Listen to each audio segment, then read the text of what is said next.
What is up, YouTube? Another video here I have for you. This time against Sao Wit.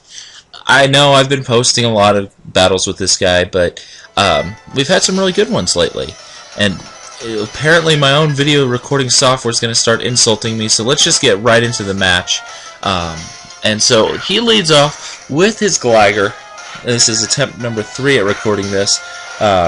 Hopefully I don't ever have to go through that again. Anyway, I lead with Hitmonchan, and he's going to start with the agility. This is a baton passing Glider, I'm fairly sure, because it does carry the agility.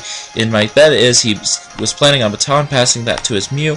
So I just smack Glider with the Ice Punch, and it's going to do a ton of damage. 4 times weakness to the Ice Punch. I do have the Iron Fist ability plus the Life Orb, and so that's going to do a catastrophic amount of damage to Glider. But Glider is such a bulky monster, it takes it, barely survives, and so I'm just going to smack him with a Mach Punch before it gets a chance to baton pass that into his Mew. And so that is nice. Hitmonchan has managed to get me up 1 already in the first 2 turns.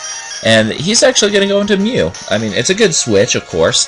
I don't really want Hitmonchan to take the Psyshock, though, so I'm going to go into Claydol, thinking that this is his physical Mew he was talking about just the other day. So I'm like, great, I can go into Claydol, smack it with the Toxic, start shooting off Ice Beams, put up my rocks, and let Claydol die, but take out his Mew in the process. But he carries the taunt, and it's the Calm Mindset, so this is completely shutting down Claydol. Oh well. Seeing that means I'm forced to switch out right off the bat, and I should have known it wasn't the Mew that he was talking about, his physical Mew, because it's his Meow. I've faced it before, and I've actually talked about it and got confused with Meowth over it. Anyway, he goes ahead and sets up another Calm Mind on the switch. Very good move, knowing that I probably had to switch. And I know he's faster, but for some reason, I don't think he's carrying the Aura Sphere, so I go for the Earthquake, because I can take a Psyshock, no problem, or a Psychic, even though it's +2. But I can't take a +2 Aura Sphere. That's going to end Empoleon. And Empoleon was such a potentially huge sweeper against this guy, as you'll see with Kingdra later on.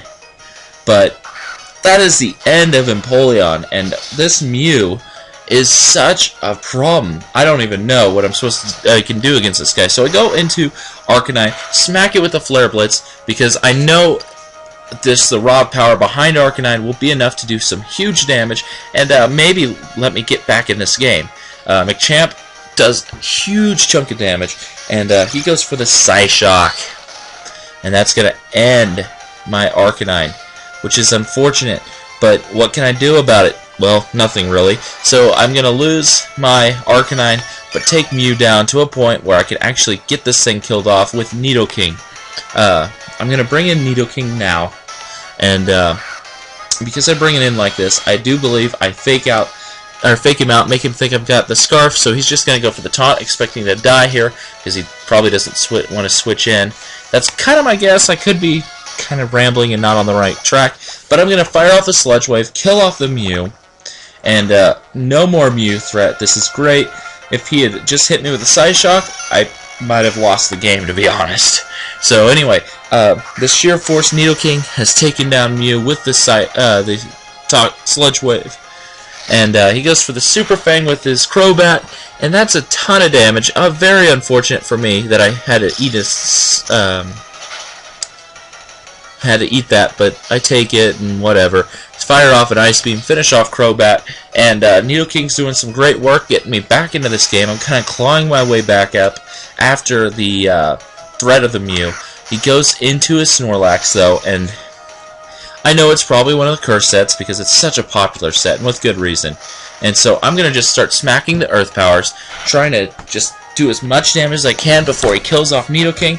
That's the idea, that I could bring in Hitmonchan, smack it with the Drain Punch, and kind of end his Snorlax's potential at completely killing me. So he gets a curse up.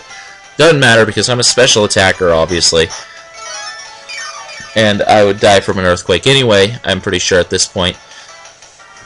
Because Snorlax has some great attack power too, I remember. And so I'm going to just smack it with another Earth Power just to do some more damage. and he's actually going to take this turn to kill off my Nidoking with the Earthquake. But he is down to below a quarter HP, meaning Drain Punch is a guaranteed one-shot on him at this point. Unfortunately, Nidoking is dead, and now I have to deal with the Snorlax, which won't be too much of a problem, of course, which I'm glad for. But I guess he could predict the Drain Punch, and if he still had his Mew, that would be something. But at this point, I don't think anything on his team really wants to eat fighting moves, so he's just going to leave his Snorlax in to die to the Drain Punch, and he's going to try to revenge kill with his next Pokemon. So that's great. I still have 3 of my Pokemon remaining. He's down to 2. His Arcanine and his last Pokemon, which we haven't seen yet. So he goes into Arcanine, gets the Intimidate off, which means Hitmonchan really can't fight this Arcanine, because as bulky as Hitmonchan is, it really doesn't want to eat a Flare Blitz, and he has his attack reduced, so Drain Punch isn't going to do as much damage as it could, so it's very possible it'd be pretty much useless. But he goes, so I switch. I know I'm probably going to lose Claydol, but I'm hoping I can at least get the rocks up, and that Flare Blitz does unbelievable damage. I know this is especially defensive Claydol, but still, that's a huge amount of damage. Claydol just takes the hit, though, and thankfully, because he's got the Life Orb and the recoil, he loses over a quarter HP, smacks me with a second Flare Blitz, kills off Claydol, but Life Orb leftovers means he's going to do some more recoil damage, plus the Life Orb means he's going to do even more recoil damage, bringing him down below half, means I can then bring in Kingdra, threaten with anything I want to, and be just a general monster. Anyway, he's going to go for the Morning Sun. I was predicting the Wild Charge Extreme Speed combo, but turns out he's just going to Morning Sun while I smack him with the Waterfall. He's almost back up to full, though, which is good, but unfortunately for him, Waterfall is going to take it out cleanly, and that is the end of Arcanine. So he's down to his last Pokemon now. Kingdra is such an amazing Pokemon. I love Kingdra, I always have, and I've always preferred the physical Kingdra, though the special Kingdra is a real threat too. So he goes into Ursaring, his last Pokemon, and I'm expecting to protect, so I'm just going to set up the Rain, because I figured why not. It'll let me outspeed him, because he's probably the quick feet, you know.